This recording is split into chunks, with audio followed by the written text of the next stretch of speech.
It's nearly impossible for families to facilitate their own family meeting because you don't know what you don't know. You don't know how to Mhm. navigate senior care. And if you think assisted living is the same as nursing and then you think Medicare is the same as Medicaid, you don't know what you don't know. So it's kind of hard Mhm. to bring up a topic. And most people are kind of skittish. That's why they don't Mhm. talk about the what whens of aging in the first place. If it was a comfortable topic, Mhm. 92% of our families wouldn't be in crisis when they come to us. Most families don't have an aging plan. They have a crisis. And when that crisis hits, it's usually one person in the family who quietly becomes responsible for everything. That's what today's guest calls the invisible patient. Welcome back to the Perpetual Growth Podcast, the show where we explore the strategies, insights, and human stories that help you to grow your business, strengthen your relationships, and elevate your health. Because growth isn't just about what you achieve, it's about who you become along the way. Now, quick ask before we dive in. If you get value from today's conversations, please follow the show. Share the episode with someone who needs it and leave a review. It's how we continue bringing powerful voices and meaningful conversations to the show.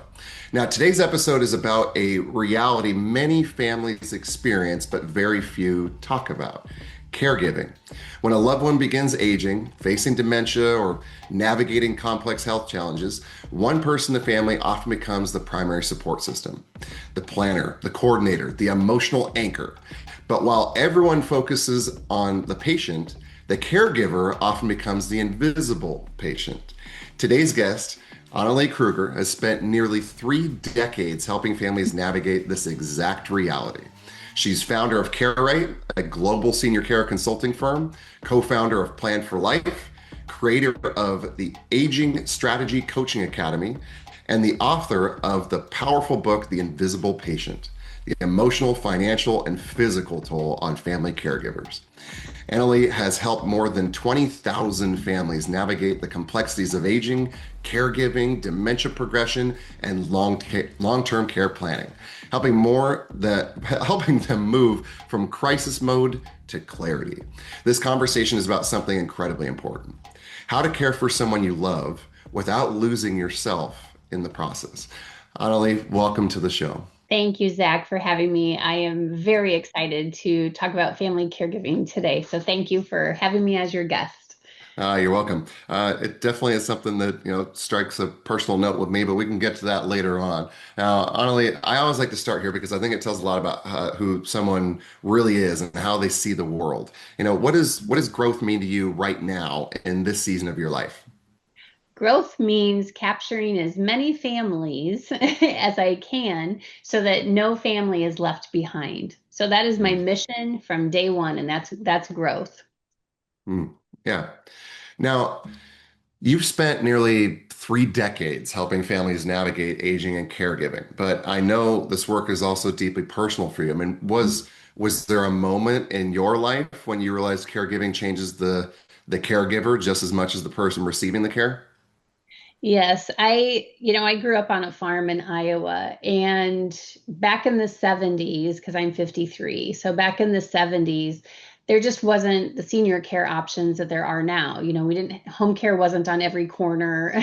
There wasn't independent living, there wasn't memory care. It was either our grandparents, or in this case, my grandparents, either would have failed and died at home, went into a nursing home and had terrible care because they didn't have resident rights back then, or they move in with their adult kids, and that's what our grandparents did. So I grew up with my grandparents living with us, and I just saw how very different two aging paths can go. Like my grandfather, my dad's dad, just needed the socialization and to be around other people. He was independent with his cares. He just needed to be around people.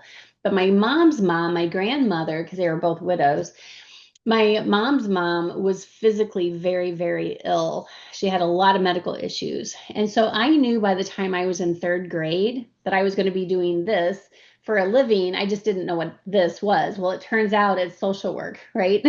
So I started out as a social worker, worked in long-term care communities all through high school, all through college. Lived with an elderly lady at home while I went to college, and I took care of her in between classes. So all I know is seniors, aging, family caregiving, and I saw the toll that it took on families But I also saw the joy that caregiving to an aging loved one can bring when you have the right recipe for success. You're on mute. Nope.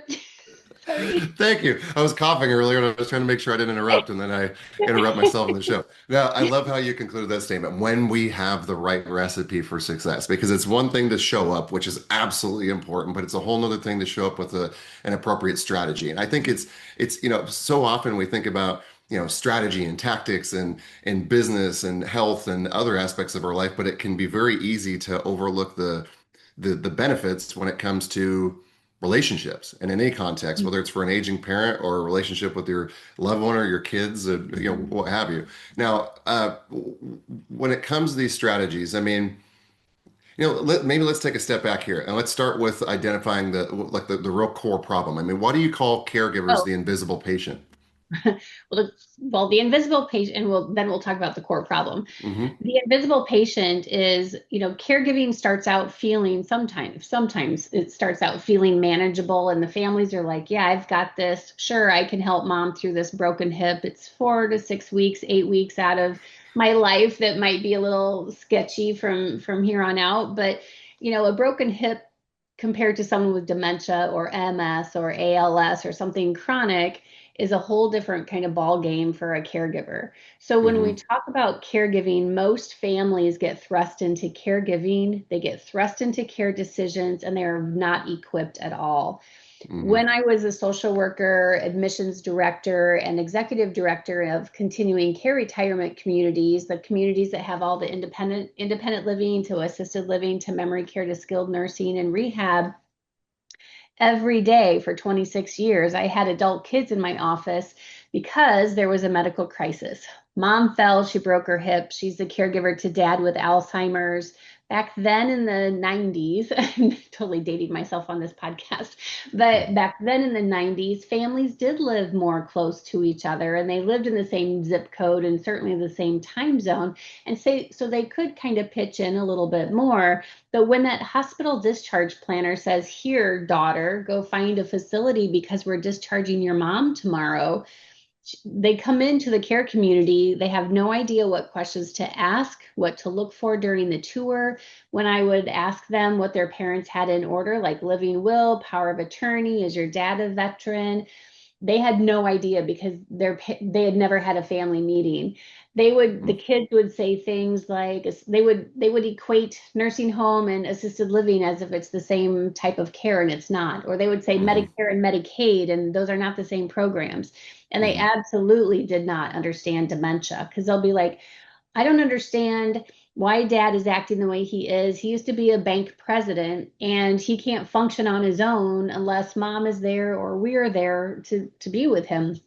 And so I was spending all of this time with these families, like 2 and 3 hours at a time, educating them, coaching them, consulting them, and then family dynamics. Like if you didn't get along before all of this, you're not going to magically start getting along as a family now. It's those relationship wedges are only going to get worse, right? Hmm. Because if the family had the internal tools to move beyond and repair whatever relationship damage had been done in the past, they would have, because nobody wants to waste months or years being angry and resentful towards siblings and then or parents and then forget even why they didn't like each other in the first place. so Hmm. Hmm. so we know that accidents happen, falls happen. No one expects to wake up and think, "Oh, I'm going to fall and hit my head on the edge of my bed and then end up with a, brain bleed." But guess what? That's what happens all the time. Just like all the people who had major strokes last Thursday didn't wake up thinking, "Oh, I'm going to have a major stroke today and let's just totally stress test the family and see how everybody's going to do." Like nobody thinks that way, but those are the things that happen. And Hmm. so the point is that families get thrust into caregiving, they get thrust into care decisions. They're not equipped. They don't know what their parents have in order or their loved one has in order. They don't know if they're the power of attorney. They don't know how to step in and pay bills because they're like, I don't know if I'm the financial power of attorney. I don't know my parents' financial advisor. I don't know which bills come out of which account. I don't know how to get into the accounts. Like that's just one piece of becoming the caregiver, right? Is the financial piece, or having to try to track down who's the financial planner, or do they have insurance. And these kids, nowadays, because people just don't live near each other, they have to usually fly to where their parent lives and then sort through some box in the garage or some desk or some green folder that mom always said, if something happens to me, look in the green folder. But no one's had any kind of communication about what is in that green folder, right? And so when kids get thrust into caregiving, they don't have the documents that they need to be able to do their job that they were tasked with. And they certainly don't know how to make care decisions. And that gets really overwhelming really quick when you have to make big decisions fast and you're not equipped for it. Wow, there's a lot to unpack there. Yeah, there is. So, um, this resonates with me on so many different levels. I mean, experientially and also, I guess, literally timeliness in the moment. Like in the 90s, I went through that very similar scenario where all of my grandparents lived in town, and my grandpa was the first one to pass on my dad's side. My mom's father had passed when she was younger due to a variety of things, but nonetheless. And it was the initial stroke. And I remember we were coming back from a family boys trip where fishing was me, my brother, and my dad. And he was supposed to have been released from the care facility that day. And we went in to see him and then find out that he's back in the hospital.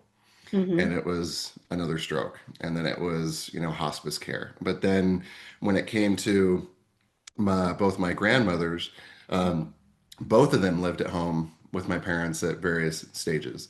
One of which, aged, I'll call it, gracefully for the for the most part, no major health cares or issues or challenges, and then another that did start to struggle with dementia and ultimately Alzheimer's. And the thing I can tell you from the experience in those facilities, I mean, you spoke exactly to. I mean, the quality of care was absolutely horrendous in some of these homes. I mean, they hadn't documented that my grandma hadn't gone to the bathroom for like 7 days. And I mean, she was Yeah. virtually on the edge of septic shock.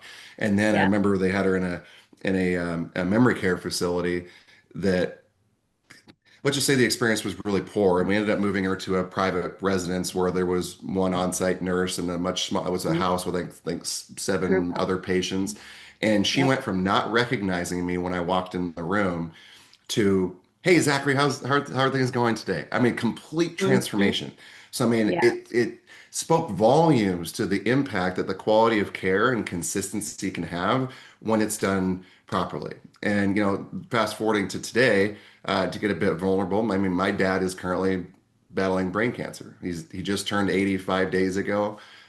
He has something called a glioblastoma, which Oh, is a very aggressive and difficult type of cancer, we will say. And he had it removed and it grew back, I mean, almost in a matter of weeks.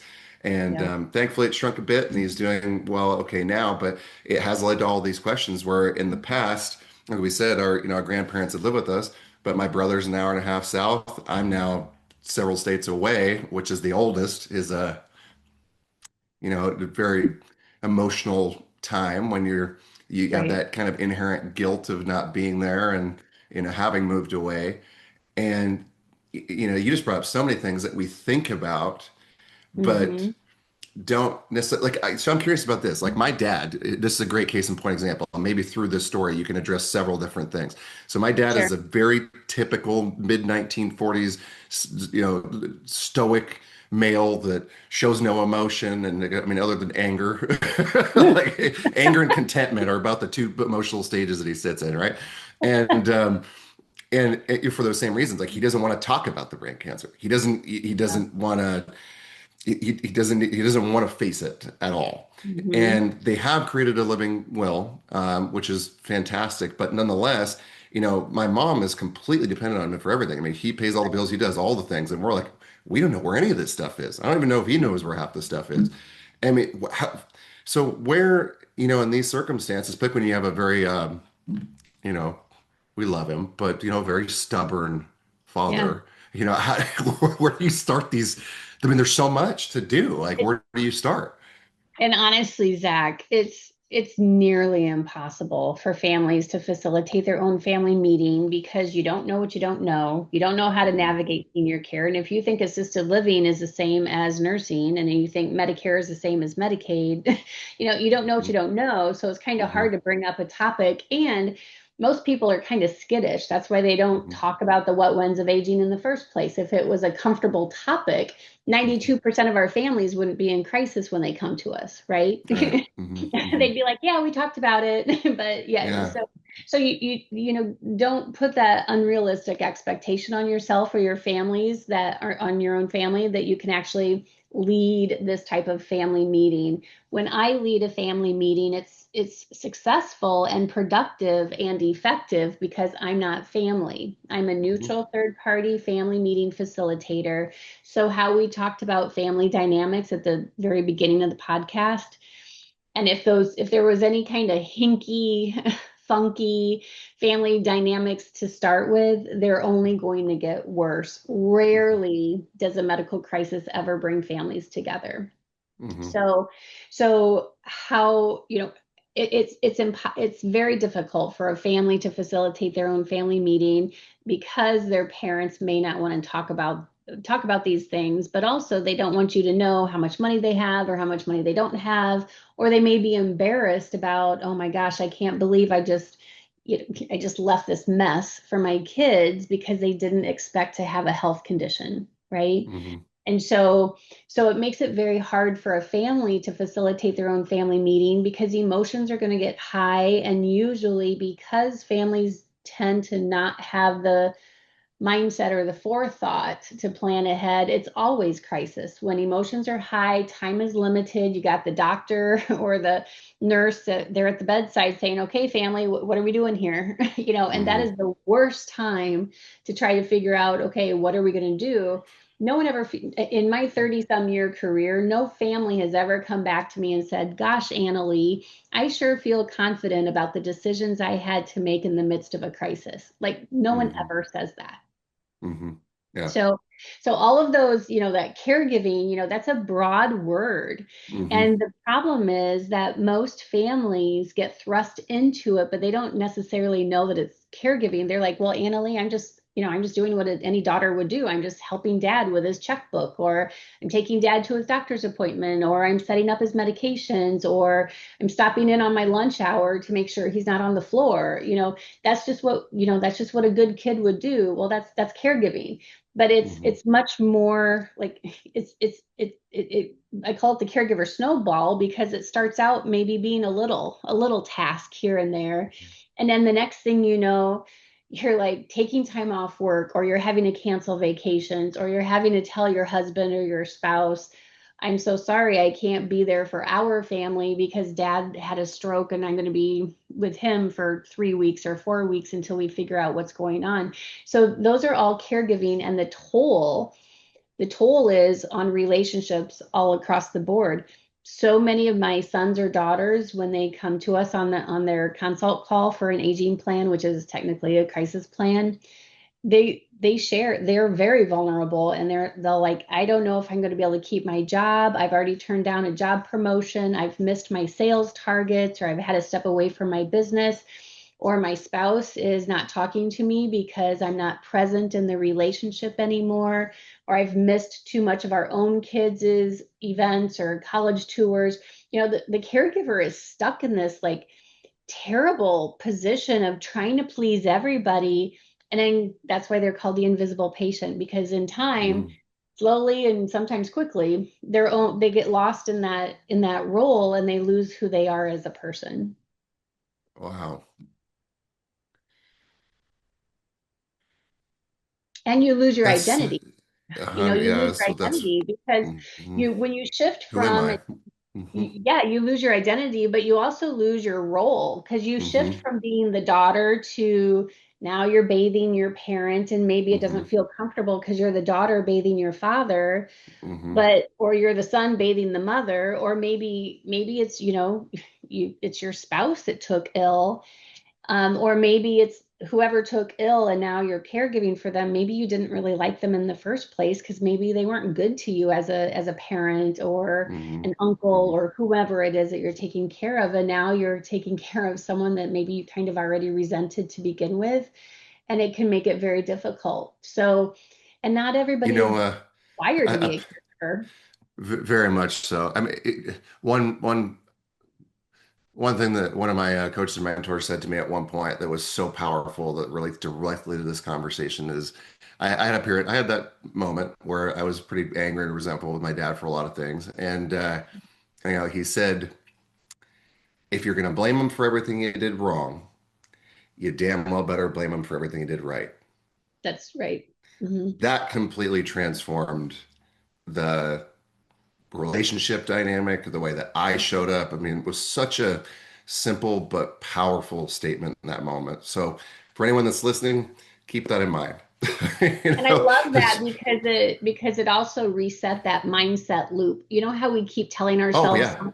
something, whether it's good or bad, but it's Hmm. a loop that we're just like, Hmm. oh, kind of like sometimes as business owners we get imposter syndrome, like, oh, I don't Hmm. deserve all this success or whatever. But Hmm. it's an unhealthy loop to get into. So Hmm. it's good to get that reset. And it does. Hmm. I'm so glad to hear that you have like a mentor and a coach because that's what these families need too. Because otherwise, trust me, I basically became my typical client. Hmm. The difference is that we have an aging plan for my parents because I wasn't going to be like the old cobbler, right? Like everyone else Yeah. has really nice shoes, and then my own family is barefoot, right? Hmm. And so when my mom, let me just back up a little bit. When I Hmm. left corporate America, because I was like, gosh, I have 26 years of every single day families in the same problem, ill prepared for when there's a crisis and not knowing what to do. Relationships get really, really strained, and care outcomes are pretty um, poor when you choose to wait until you're in crisis mode. You shouldn't expect, or you can't expect good quality care and good quality outcomes when you choose to wait until you're in crisis mode. And so, what happened when I left corporate America and started my own consultancy and started Care Right, I went virtual right away because Hmm. by 2011, when I started Care Right, my virtual consultancy, the market had changed. Families didn't live near each other, and the only way I could facilitate their family meetings and help them understand dementia and help them understand care options and senior care and how to pay for care and what documents do you need to have in order. I created the grab and go binder. I went with Skype because that's what we had back then for virtual consultancy. But the other reason I went virtual is because my mom had early onset dementia. She had what's called mild cognitive impairment. It's a vascular dementia from usually like little brain strokes. Hmm. And so my mom had vascular dementia, mild cognitive impairment. And at the time, I was driving from Milwaukee to Iowa, which at the time was 5.5 hours one way. And I couldn't keep that up. It wasn't sustainable. And so I was like, why don't I'm already virtual. Why don't I just set up shop at mom and dad so that I can help families wherever they are in their life, in their journey and wherever they live, and I can help my own parents too. So that's why I went virtual. But when my mom's dementia progressed, now I'm in Florida. I kind of bebopped around, but now I'm in Hmm. Florida from Wisconsin, and they lived with me since 2017 down here in Florida so that I could help mom and dad and try to make their last few years the best possible. But when her dementia progressed, because what happens for those of you who have a loved one with memory impairment, when there's a physical trauma or a significant emotional trauma, that can significantly propel them quickly, like overnight, into that next stage. And so when my mom fell and broke her shoulder here at my house, um, that propelled her literally into that next stage of dementia where she went from being content to doing crossword puzzles, like the little circle word puzzles, and listening to music and watching the birds and watching the pond out that back and my gator out back. She went from being perfectly content doing that for hours on end to sundowning and wandering and pacing and getting her days and nights mixed up, and she'd be awake for 3 days and sleep for one day. And I mean, that's what happens oftentimes when there's a physical trauma with someone with dementia. And then 2 weeks after my mom fell and she was in the hospital, my dad had a stroke. And then 2 weeks after that, the pandemic hit. So I became like a typical care right crisis family. The difference is that we've had a bazillion family meetings through the years. Mom and dad had their grab and go binder put together. I have their living will, their power of attorney, their do not resuscitate, their insurance forms, their Medicare cards. You have to have all that stuff in place because when that crisis happens, the last thing you want to do is waste time and energy and emotional resources scrambling, trying to find now what did mom talk about when she couldn't make decisions? What did she want? Like we have all these family meetings, like our Kruger family meetings on the regular, so that it Mhm. would be like muscle memory. So when things happen, no one has to think twice, right? That's the Mhm. key. And I do that with my own siblings because I don't have a spouse. I don't have a family. It's just me and my dogs. And so they're not really going to be helpful when I need care. It's my Mhm. dogs, and Mhm. well, hopefully my siblings will. And so I use my hopefully, if they're listening to this ever, please be helpful. And so Mhm. so my brother and my sister are my power of attorney, and so they have the forms that they know who my financial planner is. They know my accounts passwords. I'm also a multi business owner, so they have my multi business succession plan. They know who to contact if something happens to me. As you know, I got hit by a school bus as a pedestrian 4 days after my 40th birthday. But because I do crisis management for a living, I already have my grab and go binder done. I carry my living will. If there's one thing listeners take away from this, get your documents in order.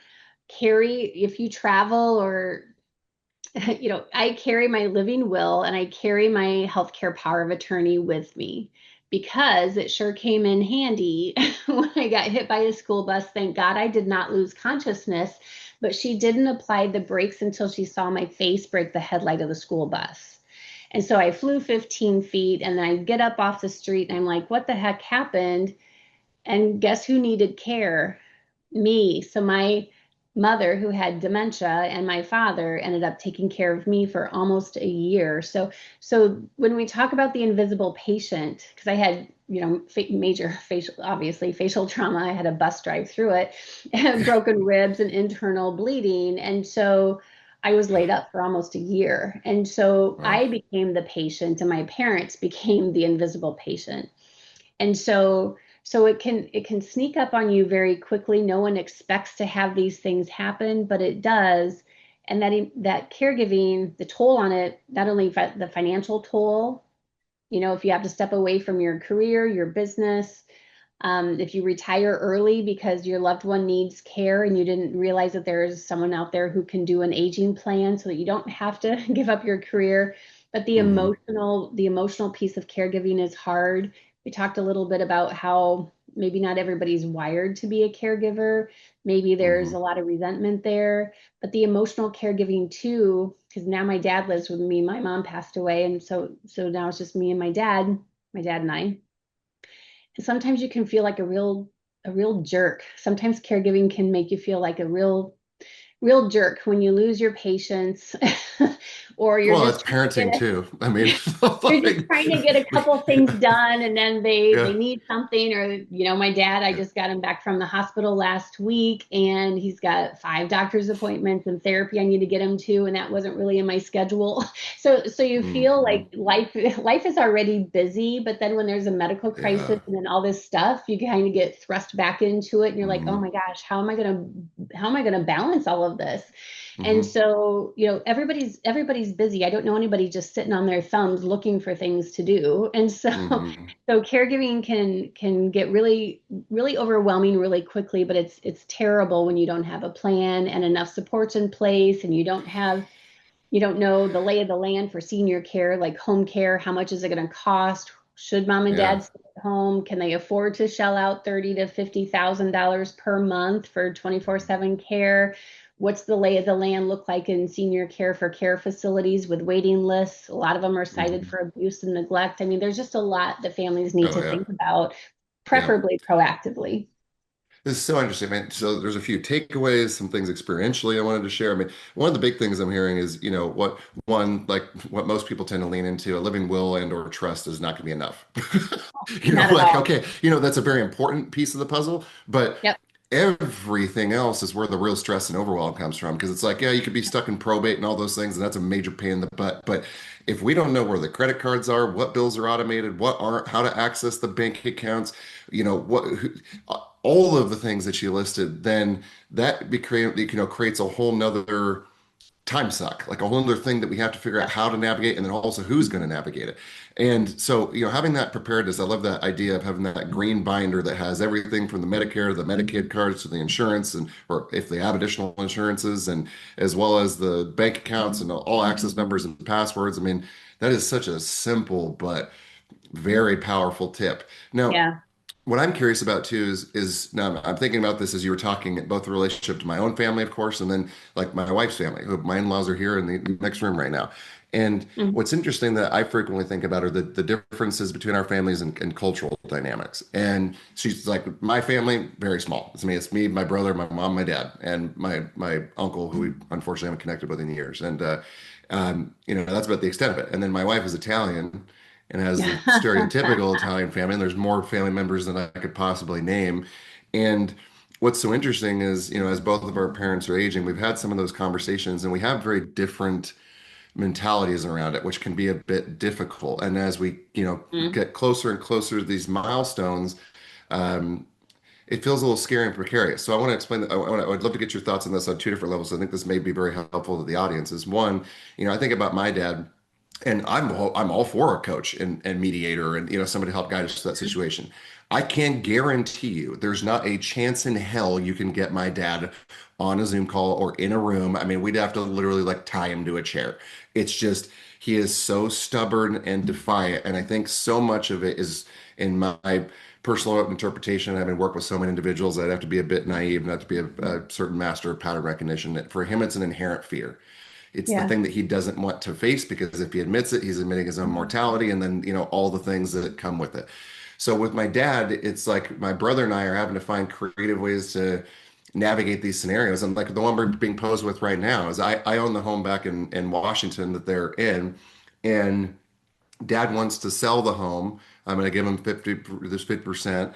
And he wants to buy another home. And I'm like, Dad, the whole impetus, the whole reason you're saying that you want to sell this home is to get closer to me or Josh, my brother, um, and so that there's one less complexity to navigate. But then you're saying you Mhm. want to buy another home. I went, where does that make any sense? That's leaving that burden to me and or my brother and my mom. Mhm. To me, there's no logical basis for it. But you trying to have that conversation with them, and it's going absolutely nowhere. I mean, it's just immediate stonewall, shut down, get absolutely nothing, right? So there's one thing I'd love to have you here, have you explore on. The Mhm. other side is with my wife. Now, let's just say that they don't have her side of the family doesn't have the healthiest. Approach to health and well-being. We'll just call it that. There's Sure. Yeah. I know that with my wife, if something, in particular her dad, she is daddy's girl to a T. If something Hmm. happened to her dad, she would be there and gone in a second. And at the same time, I'm like, babe, we have a family. Right. We have three kids. One on the cusp of graduating this year, 17, one that's 9, one that's 6. And I am Yep. the sole and primary breadwinner.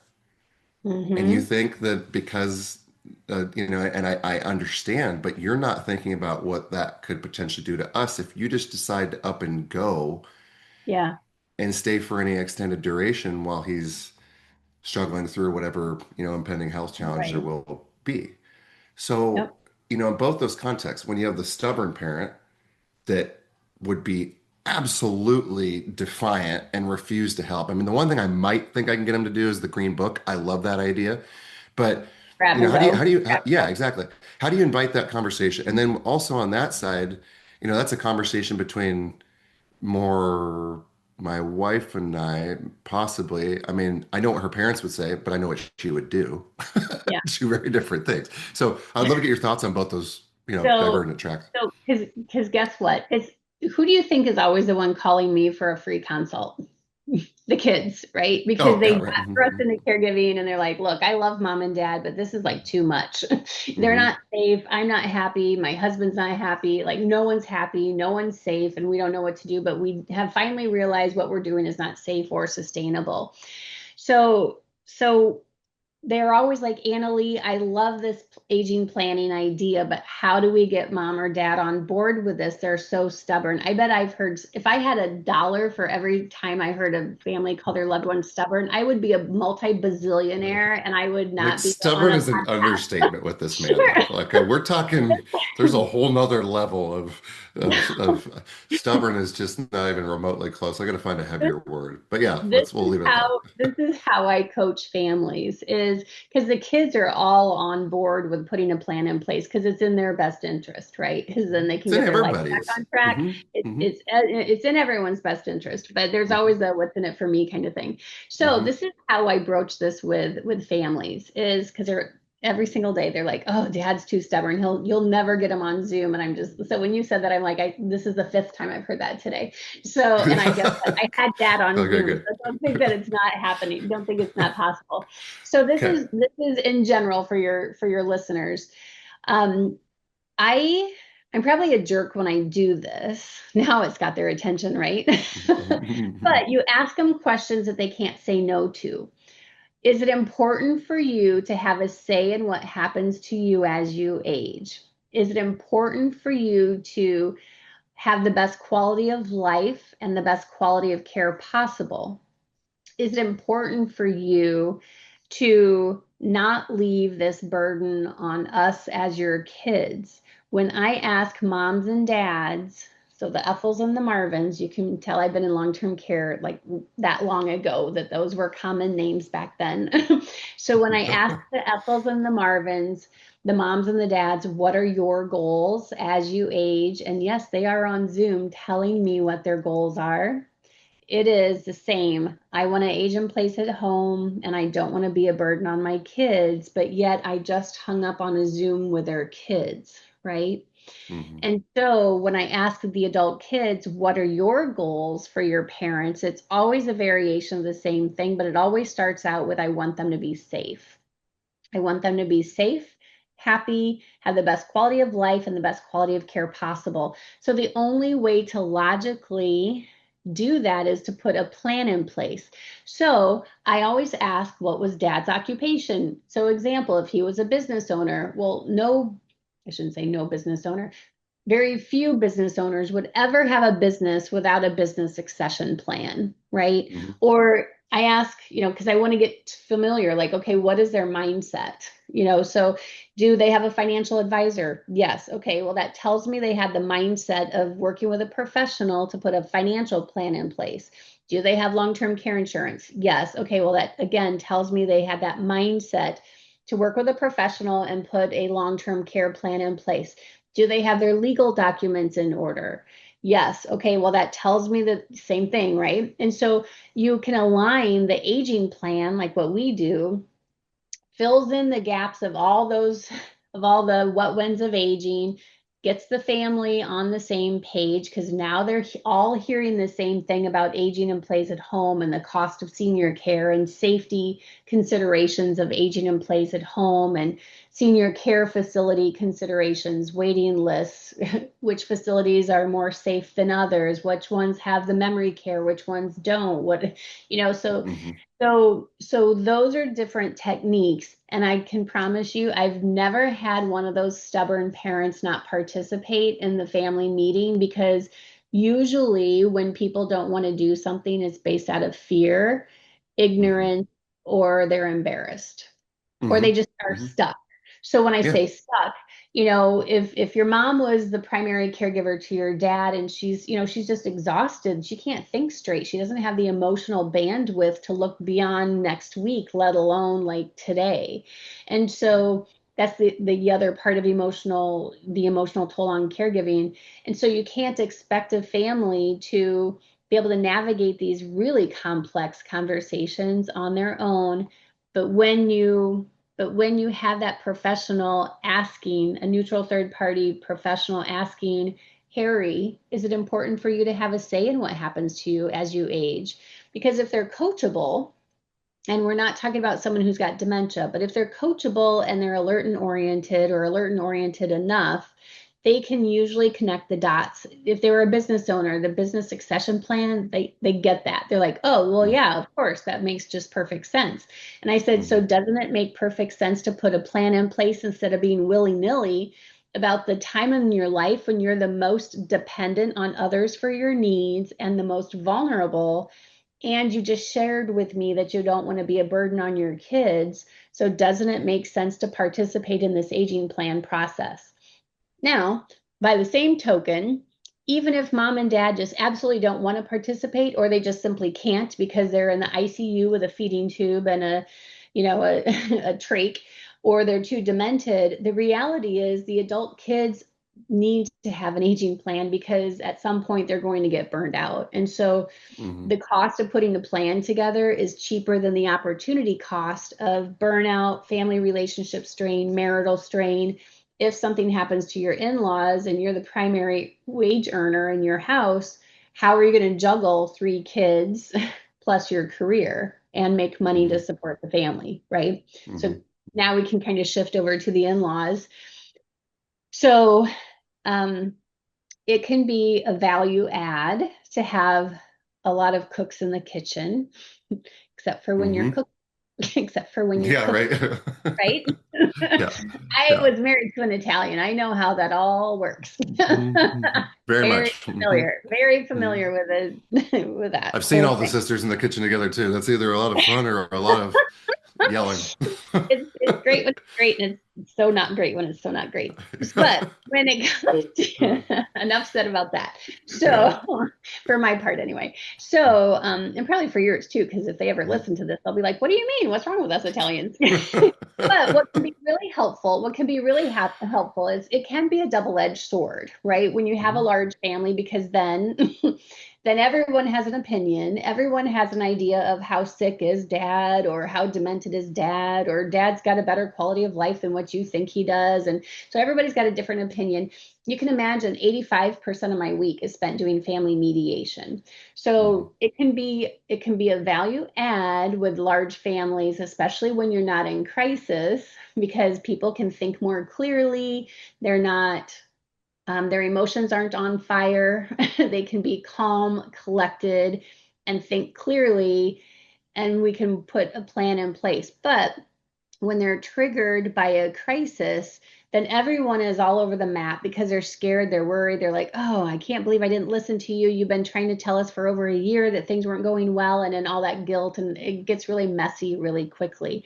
But when there is a larger family, we can say, okay, who's doing, like, this is how I work, right? Like, who's doing what? Like, what is everyone's role? What do you want to keep on your caregiver plate? What do you want to take off your caregiver plate? Here's the open jobs, so to speak. Like, we run it like a business, right? Here's the open tasks or the open jobs. Does anybody on the Zoom circle or the Zoom squares want to take on these roles and switch?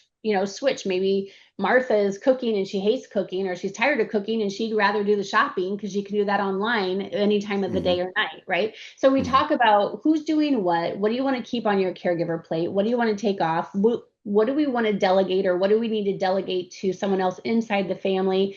And then what's the remaining list of what nobody wants to do that we need to delegate to a professional like a home care company, right? And Mhm. so families can, we can work together on putting like a care team in place with the family. Like, okay, Martha is going to handle Mondays and Tuesdays, and Andy is going to have, we divide and conquer. And then, but then these are the days or these are the tasks that a professional is going to take care of. Now, flipping over to a smaller family, it's harder to do that when it's a smaller family sometimes. And if everybody lives scattered away, scattered across the country, you can't just like hop on a plane every other week. Although many of my clients are doing that up until they have an aging plan. They're like, I can't keep flying back and forth every time mom falls or there's a problem. They're spending thousands of dollars in emergency airfare per year until they Mhm. put an aging plan in place. When we're talking about, because some of your listeners might be single kids, right? Like they're an only child and they're like, the brunt of everything is on them. And so if they have a spouse, then sometimes the spouse gets in on that care team as well. But what if the spouse never liked their in-laws in the first place, or the in-laws never liked the spouse? You should have married Sally in high school. She was way better than this lady that you brought home and married. Like there's family dynamics all over the place. That's why I look like this. Yeah. so, and so it's just that when there's a solo child or an only child, the benefit is there's no siblings to argue with, but the Hmm. downside is there's no siblings for support either, right? Hmm. Hmm. So there's pros and cons to no matter how your family is formed, however your family functions or doesn't function, there's pros and cons, but we through the course of the family meetings that I facilitate, we find out who wants to do what do we need to outsource and pay a professional for, and then if parents don't want to pay for that professional, it's kind of too bad because I mean it's too bad they have to because the family just simply can't do it. Or Yeah. the adult kid or the adult kid or the primary caregiver, maybe it's a spouse, maybe they took ill, they have cancer or they lost their job or something like that, and so now they have to spend full-time hours looking for a new job or their Hmm. own medical care. So that's like that cycle just keeps getting harder and harder, and that snowball gets harder and harder. But Yeah. the solution is putting a plan together. Yeah. I think fundamentally that's all it comes back to is we got to put a plan together, and I love and appreciate that, both in its simplicity and complexity. Yeah, yeah. Right I, now, right? now, Yeah. Annalie, I want to, as we wrap up today's episode, I want to zoom out for a second. Now, you've spent your life helping families through some of the Yeah. most difficult seasons they'll ever face. 20 years from now, when someone reads The Invisible Patient or reflects on the work you've done, what do you hope changed in the way that families care for each other? Oh, that's so easy and so loaded. My goal, I have a lot of goals, probably too many for my own good, because I never feel like I'm not working on a goal. But my goals are leave no family caregiver or their aging loved one slash vulnerable adult behind. Every family across the world deserves to have the best aging, caregiving, dementia, senior care, and end of life journey. I happen to have the ability to help them. I just need to find them. Like they need to be like, oh my gosh, Anna Lee, let's do this, right? So that's goal number one is leave no family behind. That would be such a miraculous um, legacy for me. But I also have a goal of, because I also train coachable financial advisors, forward thinking advisors. I just have to put that in there because it's not the same as just an advisor. Because I also train coachable advisors about the needs of their aging clientele so they can put together an actual financial plan that correctly reflects the impact of caregiving, the impact of dementia and senior care costs. Because again, I believe every client of a financial advisor deserves to be working with a financial advisor who's actually properly trained Hmm. to develop an actual ethical, holistic, comprehensive financial plan. And Hmm. then from another category of goals is I firmly believe, and this is just how it should be, that every patient, whoever finds themselves in any kind of care setting, hospital, senior care, memory care facility, or home care, every patient and their family deserves to be working with a healthcare provider who's properly trained, properly supervised, properly managed, and held accountable for their care delivery. Hmm. So Yeah. that's hence ASCA, the Aging Strategy Coach Academy Yeah. program, because everybody needs training. I work with way too many healthcare professionals that don't understand dementia at all, and they work in healthcare. Yeah. So Now, I have Annalie, all so these this, goals, and they're big. yeah. No, this is actually a perfect segue. I mean, for anyone who's listening today who realizes they, may soon becoming a caregiver or already are one, what is the first step they should take right now to prepare themselves and their family? And maybe more appropriately, how can our listeners get in touch with you? Well, Where are the best places to find you? the first first step is just like breathe, like, oh, hallelujah, we finally found a solution to like what can solve our problem. So, how to connect with me? My name is Annalie Kruger. If you Google me, I am all over the internet in a good way that makes my parents proud because all I do is spend tons of time doing podcasts, webinars, education. You can look for me on LinkedIn at Annalie Kruger on LinkedIn, or you can just simply go to my website, carewriteinc.com, and you can schedule a 30-minute free consult right directly through my website. Amazing. Thank you. And for our listeners, we'll make sure that we have all of those links and contact information for Annalie in the show notes. Now, caregiving is one of the most profound acts of love a person can give, Yeah, but love should never require you to disappear. The right. reality is millions of families will face the aging journey in the coming years, and the families who navigate it best are not the ones who wait for crisis. They're the ones who prepare. So if today's conversation resonated with you, share the episode with someone in your life who may one day carry the responsibility of caregiving. Because sometimes the most powerful way to care for someone you love is by learning how to care for yourself first. As always, as always, keep growing, keep learning, and keep building a life that reflects the person you are becoming. Thank you for joining us on the Perpetual Growth Podcast.